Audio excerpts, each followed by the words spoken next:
ये कहानी है एक ऐसे बार की जिसके अंदर अगर तुम चले गए तो बाहर आने पर तुम्हें गोली मार दी जाएंगी, लेकिन अगर तुम बार के अंदर भी रहे तो माफ करना, तुम वहां भी सेफ नहीं हो। यानी इसका मतलब आगे कुआं तो पीछे खाई। कहानी की शुरुआत में हमें एक बार को दिखाया जाता है जिसमें सर्जियो नाम का एक आदमी आता है। जिस समय सर्जियो बार के अंदर आता है ठीक उसी समय एक आदमी बार से बाहर निकलता है और जैसे ही वो आदमी बाहर जाता है उसे कोई गोली मार देता है और उसकी मौत हो जाती है। ये देखकर आसपास के सभी लोग वहां से भाग जाते हैं। किसी को नहीं पता कि गोली कहाँ से चली है और सड़कें पूरी तरह से सुनसान हो जाती है। बार के अंदर बहुत सारे लोग होते हैं और अब इन्हें नहीं पता कि क्या करना चाहिए। उसी वक्त एक आदमी जिसका नाम सैतुर है वो पुलिस को कॉल करने की कोशिश करता है, लेकिन उसके फ़ोन में नेटवर्क नहीं होता है। अब बार के अंदर से एक आदमी उस मरते हुए आदमी को देखने बाहर जाता है, लेकिन अचानक उसे भी कोई गोली मार देता है, जिससे बार के अंदर खड़े सभी लोग बुरी तरह से डर जाते हैं। सभी इस बात से हैरान होते हैं कि किसी के फ़ोन में नेटवर्क नहीं होता है। बार के अंदर एक लड़की होती है जिसका नाम एलिना है। वो कहती है कि हमें टीवी पर न्यूज़ देखनी चाहिए। जब ये लोग टीवी पर न्यूज़ देखते हैं तो इस हादसे के बारे में टीवी पर कोई खबर नहीं होती है और जैसे ही इन लोगों की नज़र बाहर जाती है तो वहाँ से दोनों लाशें गायब हो जाती है और साथ ही उनका खून भी वहाँ से साफ कर दिया जाता है। इन सभी को समझ नहीं आता है कि यहाँ पर क्या हो रहा है। तभी सैतुर कहता है कि मुझे लगता है कि कोई चाहता है कि हम में से कोई भी यहाँ से बाहर ना निकले। फिर सर्जियो कहता है कि हो सकता है हम में से कोई एक किलर हो या हो सकता है हम में से कोई आतंकवादी हो जिसके पास कोई भयानक विस्फोट सामान हो और पुलिस उसे पकड़कर मारना चाहती हो। ये सुनकर एक आदमी जिसका नाम नैचो है वो अपने पैर से अपने बैग को छुपा देता है, पर सर्जियो उसे ऐसा करते हुए देख लेता है और उसके बारे में सबको बताता है। नाचो के बैग को ले लिया जाता है और जब उसके बैग को खोला जाता है तो उसमें से कपड़े और एक हार्ड डिस्क निकलती है। तभी नैचो कहता है कि इसमें ऐसी कोई चीज़ नहीं है जिससे किसी को भी नुकसान हो। वो कहता है कि मैं एक ऐड कंपनी में काम करता हूँ और हार्ड डिस्क में मेरे काम की फाइल्स है, लेकिन कोई उसकी बात पर विश्वास नहीं करता है। एलिना उसकी हार्ड डिस्क को नष्ट कर देती है, पर हार्ड डिस्क के अंदर कुछ नहीं होता है। नैचो को इस बात से बहुत दुख होता है। तभी नैचो देखता है कि सामने काउंटर पर एक ब्रीफकेस रखा हुआ है। वो सबसे पूछता है कि ब्रीफकेस किसका है। तभी सर्जियो दावा करता है कि ये ब्रीफकेस उसका है और इससे पहले कि सर्जियो ब्रीफकेस उठाए बार की ओनर एम्पारो ब्रीफकेस उठा लेती है। सर्जियो एम्पारो को ब्रीफकेस खोलने से मना कर देता है, लेकिन तभी एक आदमी जिसका नाम इजराइल है वो उस ब्रीफकेस को खोल देता है और ब्रीफकेस के अंदर औरतों की कुछ कपड़े निकलते हैं। जिससे पहले कि कोई कुछ समझ पाता उसी वक्त उन्हें बाथरूम में से एक अजीब सी आवाज़ आती है। जब ये लोग वॉशरूम का दरवाज़ा खोलने की कोशिश करते हैं तो दरवाज़ा अंदर से लॉक्ड होता है। ये लोग किसी न किसी तरह से दरवाजे को खोलकर बाथरूम के अंदर जाते हैं और देखते हैं कि वहाँ पर एक मोटा सा आदमी लेटा हुआ है जो कि बेहोश है। दरअसल इस कहानी की शुरुआत में यह आदमी आस्ते कास्ते इस वॉशरूम के अंदर आया था और तब से ये यहीं पर बेहोश पड़ा है। इस आदमी के पास एक इंजेक्शन पड़ा होता है। एलिना इस इंजेक्शन को उठा लेती है और तभी इन लोगों को बाहर से गाड़ियों की आवाज़ आती है। जैसे लोग बाहर के गेट के पास जाते हैं तो ये देखते हैं कि वहाँ बहुत सारे आर्मी ऑफिसर आते हैं जिनके चेहरे पूरी तरह से ढके हुए होते हैं। आर्मी ऑफिसर वहाँ पर बहुत सारे टायर्स के घेर करते हैं और उन टायर्स को जलाकर वहाँ से चले जाते हैं। हालांकि सभी को लग रहा था कि ये हमारी मदद करने आए हैं, लेकिन वो उनकी मदद नहीं करते। उसके ठीक बाद टीवी पर न्यूज़ दिखाई जाती है कि सिटी के एक बहुत बड़े हिस्से में आग लग गई है और इसीलिए उस जगह को सील कर दिया गया है और उस तरफ अब कोई भी नहीं जा सकता है। बार में फंसे लोगों को कुछ समझ नहीं आता है कि सरकार झूठ क्यों बोल रही है। तभी वो आदमी जो बाथरूम के अंदर बेहोश था वो अचानक सबके सामने आ जाता है। उसकी पूरी बॉडी बुरी तरह से फूल जाती है, साथ ही उसकी आंखें भी डरावनी और अजीब सी हो जाती है और वो वहीं पर गिरकर मर जाता है और मरने से पहले वो डू नॉट टच मी कहता है। ये लोग उस मरे हुए आदमी का फ़ोन उठाते हैं और देखते हैं कि ये आदमी तो एक आर्मी ऑफिसर था और इसके फ़ोन में और भी कुछ फ़ोटोज़ होती है। जिसमें लोगों ने किसी भी वायरस से बचने वाली टिकट पहनी होती है। अब बार के अंदर सभी लोग समझ जाते हैं कि इस पूरे इलाके को क्वारंटाइन कर दिया गया है। इसका मतलब ये जो आदमी अभी अभी यहाँ पर मरा है ये इन्फेक्टेड था और इन्फेक्शन से इसकी जान चली गई। और हो सकता है कि शायद अब यहाँ और भी लोग इन्फेक्टेड होंगे। वहाँ नाचो को दिखाया जाता है जो किसी भी तरह से अपने फ़ोन में सिग्नल लाने की कोशिश करता है, और जब वो एक टेबल पर चढ़कर अपने फ़ोन को ऊपर करता है तो उसके मोबाइल में नेटवर्क आ जाता है। वो ये बात सबको बताता है। तभी सब नाचो को कहते हैं कि जल्दी से किसी मीडिया वाले को कॉल करके उसे सब कुछ बता दो।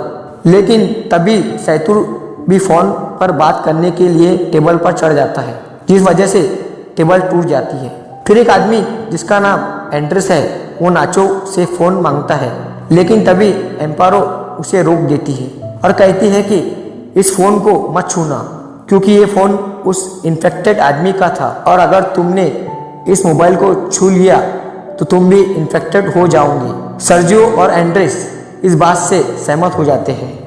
अब इसका मतलब नाचो और जिस किसी ने भी इस मोबाइल को या उस आदमी को छू लिया है वो सब के सब इन्फेक्टेड है, और ऐसा करने वाले इनमें से 5 लोग हैं। एंड्रेस उन्हें अपनी बंदूक से धमकाता है और इनसे कहता है कि उस आदमी की डेड बॉडी को नीचे तहखाने में बने स्टोर में लेकर जाओ। इन सब लोगों को मजबूरन उसकी बातें माननी पड़ती है और ये सभी 5 लोग डेड बॉडी को लेकर नीचे तहखाने में चले जाते हैं। अब ऊपर बस 3 लोग बचे हुए हैं। थोड़ी देर बाद एक ट्रीनी नाम की औरत को वहाँ पर सफोकेशन होना शुरू हो जाता है। ट्रीनी सबको तहखाने का दरवाज़ा खोलने के लिए कहती है, लेकिन कोई उसकी बात नहीं सुनता। जैसे ही ट्रीनी दरवाज़ा खोलने जाती है तो वहाँ पर रखी हुई कुछ बॉटल्स गिर जाती है। उनका लिक्विड एक साइड बहना शुरू हो जाता है और तभी इनकी नज़र वहाँ पर एक बनी ड्रेन पर पड़ती है।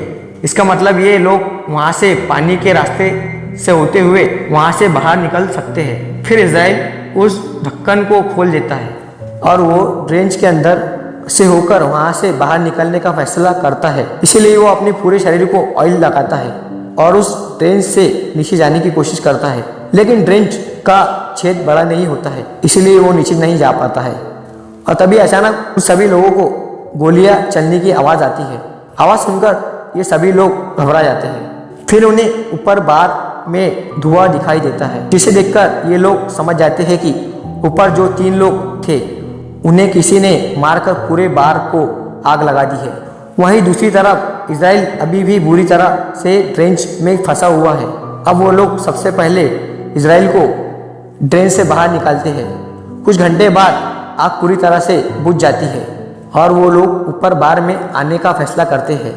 ऊपर बार में आने के बाद वो देखते हैं कि बार पूरी तरह से जलकर राख हो चुका है। नाचो को वहाँ गन मिल जाती है, जिसे वो चुपचाप उठा लेता है। तभी ये लोग देखते हैं कि कुछ लोग बाहर से इन जगह को पूरी तरह सील कर रहे होते हैं। ये बड़ी ही खामोशी से सब कुछ देखते रहते हैं, क्योंकि अगर किसी को भी भनक लग गई कि अंदर अभी भी 5 लोग जिंदा है तो इन सबको भी मार दिया जाएगा। और तभी यहाँ मोबाइल बजना शुरू हो जाता है और ये उसी मोटे आदमी का मोबाइल होता है जिसकी अभी थोड़ी देर पहले इन्फेक्शन के कारण मौत हुई थी। एलिना उसका फ़ोन उठा लेती है और उसके व्हाट्सएप चैट्स पढ़ना शुरू कर देती है, जिसमें एक आदमी इस मोटे आदमी से पूछता है कि क्या वैक्सीन लेने के बाद तुम्हारी तबीयत में सुधार है।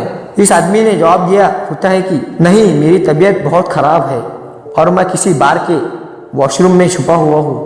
तुम मेरे पास आने की कोशिश मत करना। अब एलिना इसकी पुरानी चैट्स पढ़ती है, जिसमें इस मरे हुए आदमी ने लिखा होता है कि मेरे पास अभी 4 और बची है। ये लोग समझ जाते हैं कि इसके पास जो इंजेक्शन है वही इस वायरस की वैक्सीन है। ये पढ़कर सब लोग खुश हो जाते हैं कि वैक्सीन काम कर सकती है, लेकिन फिर भी उनके मन में एक डाउट आता है, अगर इस आदमी ने वैक्सीन ली थी तो इसकी मृत्यु कैसी हो गई। अचानक इसके बाद वो फ़ोन बजना शुरू हो जाता है, पर इससे पहले कि वो फ़ोन उठा पाते उसकी बैटरी लो होने के कारण फ़ोन स्विच ऑफ हो जाता है। अब ये किसी न किसी तरह से फ़ोन को चार्ज करने की कोशिश करते हैं। वहीं एलिना कहती है कि इस आदमी ने चैट्स में कहा था कि इसके पास 4 और बची है, तो क्यों ना हम 4 वैक्सीन को ढूंढें। फिर ये सब नीचे स्टोर रूम में उसकी लाश के पास जाते हैं, लेकिन इनको वहाँ पर कोई वैक्सीन नहीं मिलती। इसके बाद फिर वो वॉशरूम में जाते हैं, जहाँ पहले से ही इजराइल वैक्सीन के साथ बैठा हुआ होता है।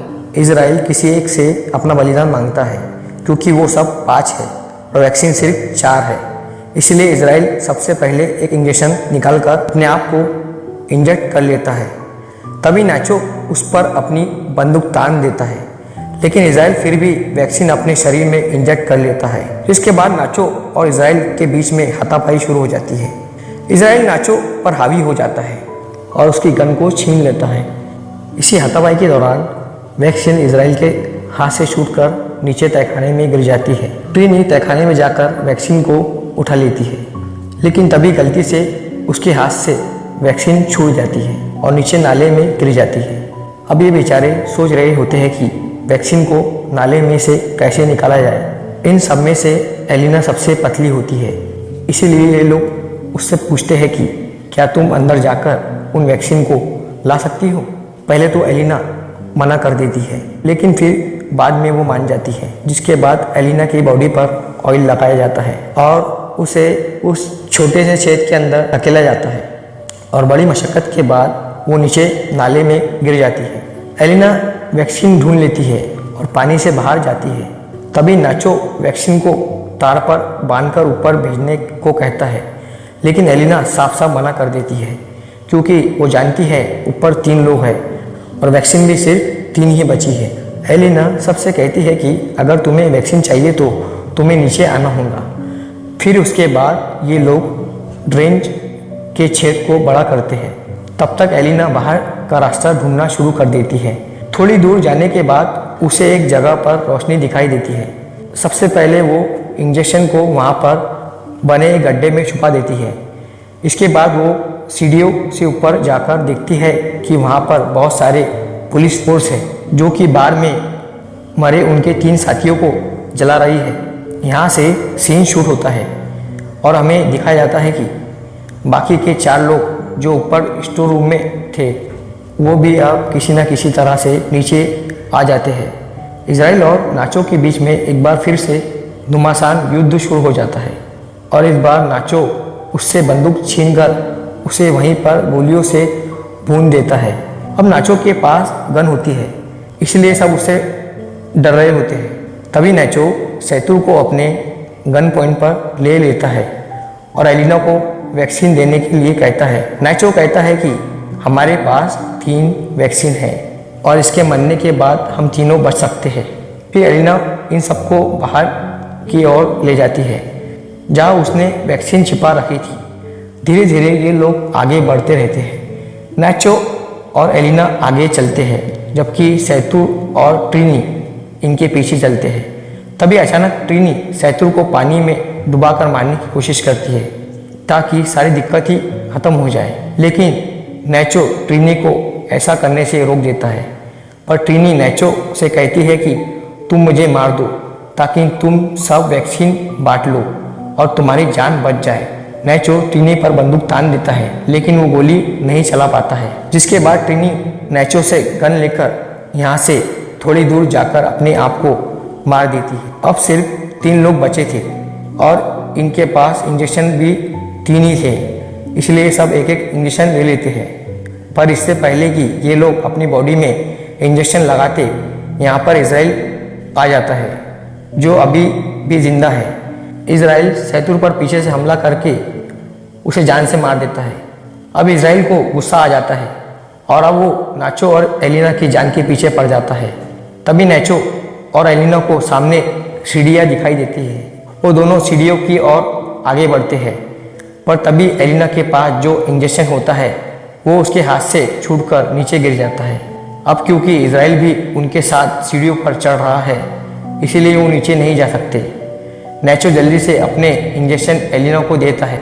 फिर इजराइल नैचो के पैर पकड़कर उसे नीचे खींच लेता है, जिससे दोनों के नीचे गिरकर मौत हो जाती है।